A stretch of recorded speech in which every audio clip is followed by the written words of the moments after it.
Not to be confused with DMX, Xbox One X, or OS X, which is actually OS X. But wait, you say, what happened to 9? With an all-new edge-to-edge 5.8-inch OLED Super Retina HDR display. This is iPhone X.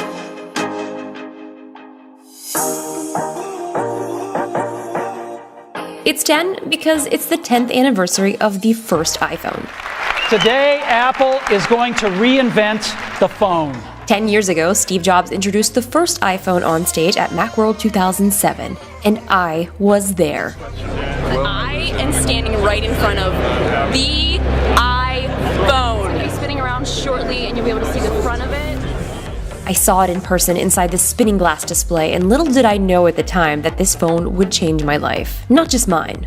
Everyone's. This was the start of creating simplified apps, social networking, and laying the groundwork for new forms of communicating like iMessage and FaceTime. It put the world and our friends in the palm of our hand. Like usual, in typical Apple fashion, they may not have been the first to make a smartphone, but they revolutionized, simplified, and made it desirable and mainstream. I can promise you that I will never be the first person in line for any sort of Apple event. There's no way. Like, this is it. Like, we're here. We're first in line. This year was special. Apple announced the new iPhone X at the Steve Jobs Theater at their new Apple Park campus. This was the first event that they had ever held there, and it was a beautiful reminder of what Steve Jobs started 10 years ago with the first original iPhone. And it was only fitting that Steve should open his theater. I remember a time back in my day when you couldn't even copy and paste on the first iOS. Started from the bottom, now we're here. What is that? What apps you got there? That's nice. You got your Wi-Fi on? So what's new with iPhone X, you ask? It's got Face ID. Instead of using Touch ID, because there's no longer a home button on the iPhone X, you use your face to unlock your phone. And hopefully you weren't too attached to that Touch ID because your face is now the replacement. Open the other one!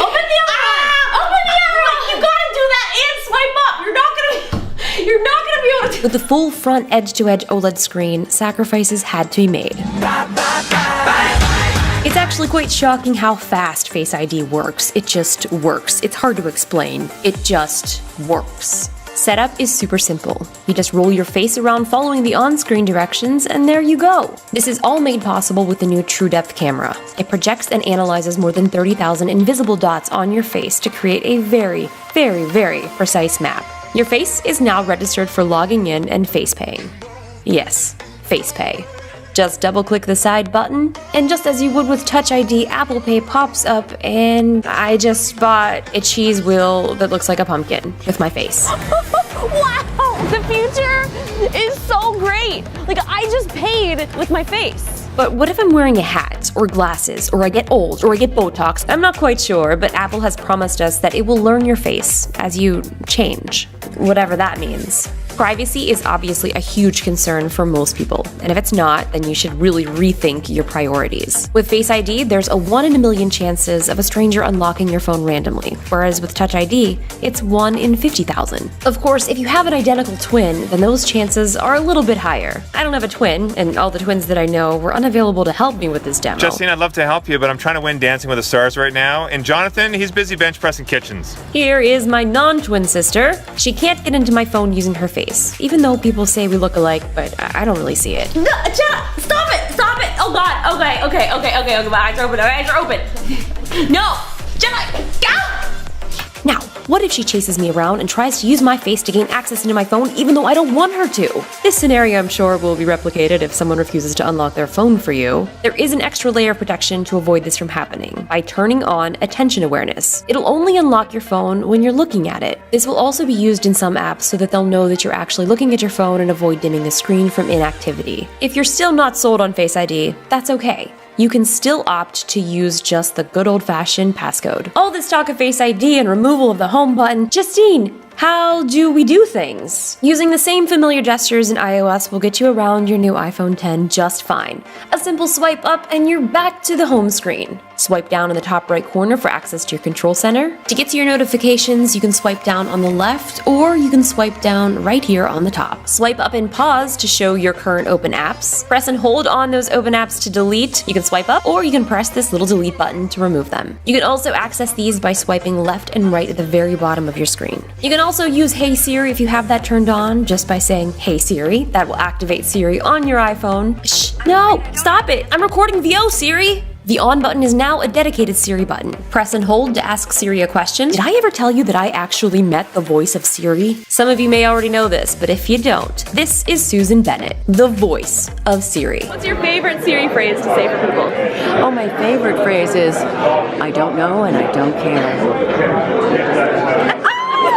I'm kidding. You know? Siri jests. To turn off your iPhone 10, you hold the power button and the volume button down. You can also turn it off in the software in iOS 11, which I actually had no idea about until finding it right now. To take a screenshot, you hold the power and the volume up button. Magically, with these screenshots, the notch does not appear. What kind of sorcery is this? One of the things that I've been looking forward to forever is wireless charging. Both the iPhone 10 and the iPhone 8 are embedded with Qi wireless charging, and it has an all-new glass back. This is by far the strongest glass that Apple has ever implemented in their phones, both on the front display and the back. I definitely don't want to repeat of this. This might have been my first iPhone shatter, I think.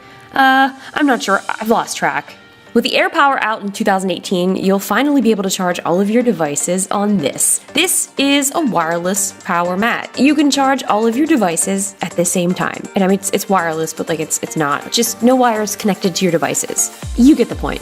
This here is the fan favorite top notch. This thing has so much technology packed into it. An infrared camera, a flood illuminator, proximity sensor, ambient light sensor, speakers, microphones, front camera, and a dot projector. All of this for animated emojis, Face ID, and portrait mode selfies. But let's be real, selfies are a thing of the past. Animated emojis that mirror your exact expressions are why you're really dropping on the new iPhone 10. You can record up to 10-second Animoji videos and text them to your friends. Hey Jenna. Another thing that I really like about the Animojis is if you don't want to send a video, you can actually turn it into a sticker. So all I have to do is instead of hitting record, I just make an emotion, I click it, and I drag and drop, just like you would do an iMessage sticker. Much like the portrait mode that you may be familiar with, you can now use the front-facing camera with new portrait lighting modes. Natural light, studio light, contour light, stage light, and stage light mono. I'm not really sure if this is considered hashtag no filter, but come on. We all know those hashtag no filter photos have been retouched and edited, color corrected, face tuned, face blurred beyond recognition. But hey, I didn't add a filter, right?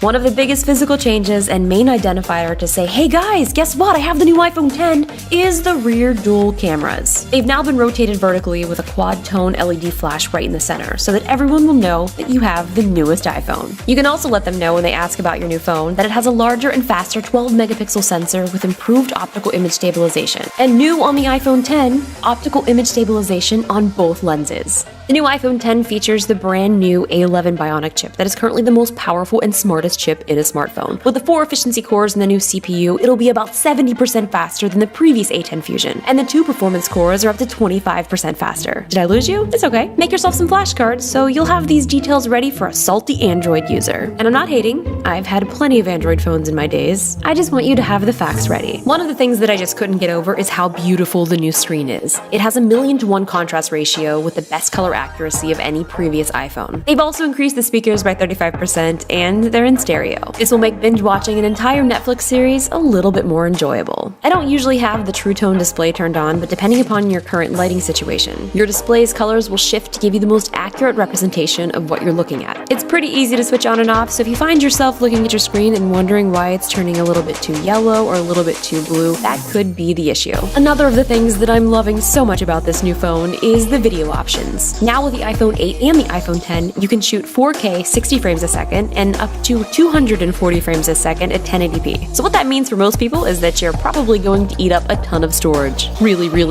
quick. But what that means for making cool, high-quality videos, you can do that right from your iPhone. And if you're new to my channel, welcome. I'm a sucker for slow-mo. With the new optical image stabilization, you'll see a noticeable difference in low-light photos. New in iOS 11, you can loop, bounce, and create long exposure shots from your live photos. Also with the back vertical cameras, this placement is so much better aligned for depth sensing, which means increased spatial awareness for augmented reality. I haven't got a chance to spend much time with any AR apps, but the few that I have tried are a lot of fun. With all of these new integrations in the latest iPhone 10 and the iPhone 8, I'm really looking forward to seeing what developers are working on with ARKit. So that's the new iPhone 10. It comes in space gray and silver with storage options of why even bother 64 gigs. And oh my gosh, I shoot a lot of 4K video and photos of my dog, 256 gigs. Leave me some comments below and let me know what your favorite iPhone 10 feature is. Thank you guys so much for watching. I will see you in my next video. Thank you guys so much for watching. I hope you enjoyed this video. I had so much fun making it for you. If you liked it, make sure you hit like and don't forget to subscribe. Wink. Can animojis wink?